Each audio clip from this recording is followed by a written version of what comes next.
17واں جو قلعہ ہے وہ ہے اللہ کے راستے میں صدقات و خیرات کرنا، اللہ کے راستے میں سری اور جہری صدقہ کرنا۔ کتنی مرتبہ دن میں؟ اس کی کوئی تعداد نہیں ہے، جتنا آسان ہو، ایک ہی ریال سے کیوں نہیں، المہم کرتے رہیں۔ اور اس کی دلیل یا فائدے کیا ہیں؟ تو صدقات و خیرات کے تو بے شمار فائدے ہیں، متعدد فائدے ہیں اور اس کے بہت ہی فضائل ہیں، لیکن ادھر میں 2 اہم یا 3 اہم فائدہ ذکر کر رہا ہوں جس کا تعلق ہے تمام پریشانیوں اور بیماریوں سے بچنے کے لیے۔ تو پہلا فائدہ یہ ہے کہ جو صدقہ کرتا ہے تو وہ تمام مصیبتوں اور آفتوں سے اللہ تعالیٰ اس کو محفوظ کرتا ہے۔ تو جو صدقہ کرتا ہے اس کی حفاظت ہوتی ہے ہر مصیبت اور پریشانی سے۔ الحاکم نے روایت کی اپنی کتاب المستدرک میں انس ابن مالک رضی اللہ عنہ سے کہ نبی پاک صلی اللہ علیہ وسلم نے فرمایا، صنائع المعروف تقی مصارع السوء والآفات والہلکات، کہ احسان کرنا، اللہ کے راستے میں خرچ کرنا، صدقات و خیرات کرنے سے اللہ رب العزت تمام مصیبتوں سے، آفتوں سے نجات دیتا ہے، بچاتا ہے، محفوظ رکھتا ہے۔ اس روایت کو علامہ البانی نے صحیح قرار دیا۔ دوسرا فائدہ یہ ہے کہ اللہ رب العزت کا غصہ بجھتا ہے، جس طرح کی معجم الطبرانی المعجم الصغیر میں روایت ہے حضرت ابو سعید الخدری رضی اللہ عنہ سے، اور اس روایت کو البانی رحمہ اللہ نے صحیح قرار دیا، صدقۃ السر تطفئ غضب الرب، کہ سری صدقہ سے جو آدمی نہایت ہی خلوص کے ساتھ دیتا، کسی کو پتہ بھی نہیں چلتا ہے، اس سے اللہ رب العزت کا غصہ بجھتا ہے۔ یہ حدیث کا لفظی ترجمہ ہے، تطفئ غضب الرب، تو اس طرح انسان مصیبتوں سے بچتا ہے۔ تیسرا فائدہ یہ ہے کہ بری موت سے اللہ رب العزت متصدق صدقہ کرنے والے کو بچاتا ہے،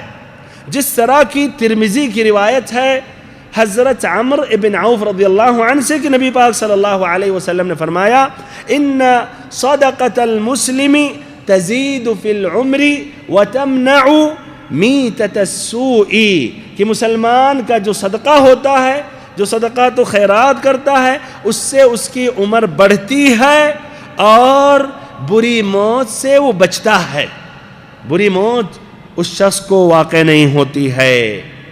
یہ بھائیو فوائد تھے دلیلوں کے ساتھ، یعنی مصیبتوں سے بچنے کے لیے، مصیبت واقع ہونے سے پہلے، لیکن ادھر یہ بھی ذکر کر رہا ہوں کہ مصیبت واقع ہونے کے بعد بھی صدقہ ایک بہترین علاج ہے۔ مصیبت واقع ہونے کے بعد بھی صدقات و خیرات کرنے سے اللہ تعالیٰ اس مصیبت کو، اس بیماری کو ہٹا دیتا ہے۔ اور اس سے استدلال کرتے ہیں کچھ اہل علم اس روایت سے جس کی روایت امام طبرانی اور بیہقی نے کی ہے، ابو امامہ الباہلی رضی اللہ عنہ سے کہ آپ صلی اللہ علیہ وسلم نے فرمایا، داؤ مرضاکم بالصدقہ، کہ اپنے بیماروں کا علاج صدقے سے کرو، صدقے کے ساتھ، صدقات و خیرات کے ذریعے اپنے بیماروں کا کیا